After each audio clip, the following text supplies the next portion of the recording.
તો અત્યારે આપણને ધીરુ દાદા મળી ગયા છે, તો એકાદી આપણે જૂની વાત સાંભળવી, જૂની વાર્તા કેવરાવી. તો સાંભળો તમે કેવી વાર્તા કે છે. હા બોલો ધીરુ દાદા, એક વાર્તા માંડો એક હારી. હા, એક રત્નાગરી નામનો બ્રાહ્મણ હતો.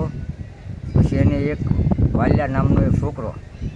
પછી કાંઈ કામ ધંધો એને ફાવે નહીં બિચારાને.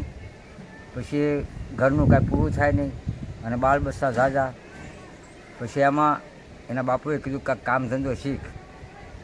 ત્યાર પછી એના દોસ્તાર બે ત્રણ હતા, એ દોસ્તારે કીધું કે તને કામ ધંધો ન ફાવતો પણ એક કુવાડો કરીને લાકડા કાપવાનો ધંધો કરવા માંડ. પછી લાકડા કાપવાનો ધંધો કર્યો, પણ આળસુ માણા. પછી લાકડા કાપવામાં ન પાસ પડ્યો. પછી એક વટમાળે પકડ્યો. વટમાર્ગે કુવાડો લઈને ઊભો રહે. પછી વટમાર્ગે માણસો બિચારા નીકળે, એને બીવડાવીને લૂંટફાટ કરી અને પૈસા પાય બધું લાવવા માંડ્યો. પછી વિષ્ણુ ભગવાન જ્યારે બેઠા હતા, એને વિષ્ણુ ભગવાનને એમ થયું કે આ ઓલા ભાવમાં એ ઋષિમુનિ મોટો હતો અને આ ભાવમાં કર્મ અને પાપ કરવા માંડ્યો છે, તો આને સુધારવો કેમ? પછી એક દિવસ નારદને બોલાવ્યા. નારદને કીધું કે નારાયણ, તમે અત્યારે મનુષ્યલોકમાં જાઓ અને એક વાલિયા નામનો લૂંટારો થયો છે, એ લૂંટારાને તમે સુધારો. પછી નારદ આવીને કીધું કે પ્રભુ હું અને કહું, કારણ કે હું રામ રાવણનું જ્યારે ત્રાસ વધશે ત્યારે હું એક મનુષ્યલોકમાં અવતાર ધરીશ અને રામ તરીકે હું જન્મ લઈશ અને રાવણનો સંહાર કરીશ. એટલે રામ નામનો એને મંત્ર આપો, એટલે એનો સુધારો થાય ને ભક્તિભાવમાં પાછો પ્રગટ થાય.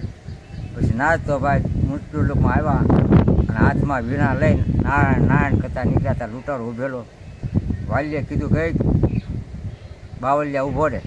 ત્યાર પછી કીધું કે ભાઈ મારી આગળ તો કાંઈ છે નહીં, એક વીણા છે, ભગવાનનું નામ છે, બીજું કાંઈ છે નહીં, અને મને લૂંટીને તું શું કરીશ? તાકી જે હોય આપી દે મને. ત્યાં તો પછી કે તને આપી દઉં ખરો, પણ તું આ બધું કર્મ પાપ શું કામ કરે છે? કે કર્મ પાપ તો કરવું મારા બાળ બચ્ચા હાટું મારે બૈરી હાટું કરું છું. કારણ કે જે કર્મ પાપ કરે છે એ બધું તારી માટે કરતો હોય તો બરાબર છે, પણ તારી બૈરી માટે અને તારા બાળ બચ્ચા માટે કરે છો તો એ પાપ બધું તને એકલાને લાગે છે ને એ બધા કાંઈ તારા પાપમાં ભાગીદાર બનવાના નહીં છે. કારણ કે નહીં, હું એને હાટું કરું છું એટલે ભાગીદાર તો બને જ ને. તો કે એમ કરી, તો તારા બાળ બચ્ચાને તારી બૈરીને પૂછ્યા તારા ભાગીદાર પાપમાં બનશે? કે હા. તો કે લાવો પૂછ્યો. તો કે તમને અહીંયા વડલે બાંધી દો. પછી નારદને વડલે બાંધી દીધા અને ઘરે પૂછવા ગયો. પછી બાળ બચ્ચાને રમતા ને બાળ બચ્ચાને પૂછ્યું કે બેટા, હું જંગલમાં જઈને પાપ ને કર્મ કરીને લાવું છું, તો પાપ મને એકલાને લાગે કે તમને ભેગા ન લાગે? કે અમને તમને એકલાને લાગે, અમને શું કામ લાગે? અમે ખાવામાં ભાગીદાર, એમ પાપમાં ભાગીદાર નહીં.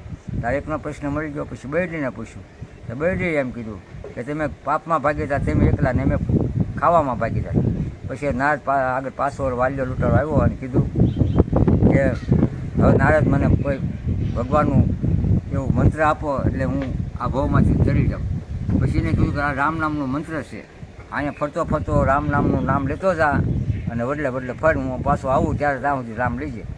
પછી વાલિયો લૂંટારો વડલાને ફરતો રામ રામ રામ રામ કરતો જાય. આમાં કેટલાક દિવસો વ્યા ગયા અને કેટલા વર્ષો ગયા. ત્યારે પછી નારદ પાછા આવ્યા અને નારદે જોયું તો આ રાફડો થઈને ધરતીની માલપા ઉતરી ગયો ને એમાં જ અવાજ આવે રામ રામ રામ. પછી નારદે કીધું કે હવે તારી ભક્તિ અને તારી તપ પૂરો છો, તું બહાર આવ. પછી બહાર આવ્યો. પછી કીધું કે હું વાલિયો મૂકી અને વાલ્મીકી ઋષિ બનીશ. એમ કરીને એને રામાયણનું પાત્ર આપ્યું. પછી એ બહાર આવી અને એક નદીના કિનારે બેસીને આખી રામાયણ એને ઉતારી અને મહાન વાલ્મીકી ઋષિ બન્યા. જો એવી આ વાત છે. વાહ વાહ વાહ ધીરુ દાદા વાહ વાહ. તો જોયું તમે, આવી જૂની વાતો આ જૂના માણસો પાસે સાંભળવા મળે આપણને. હોકલી પીતા જાય ને વાતું કહેતા જાય. તો ફરીથી મળશું આપણે બીજી વાતમાં. એક નવી વાર્તા આપણે લાવશું. જય માતાજી. તમને જો આ વાર્તા ગમી હોય તો અમારી ચેનલને સબસ્ક્રાઈબ કરો, લાઈક કરો અને શેર કરો. મારી ચેનલનું નામ છે રવિ પરમાર બ્લોગ. જય માતાજી.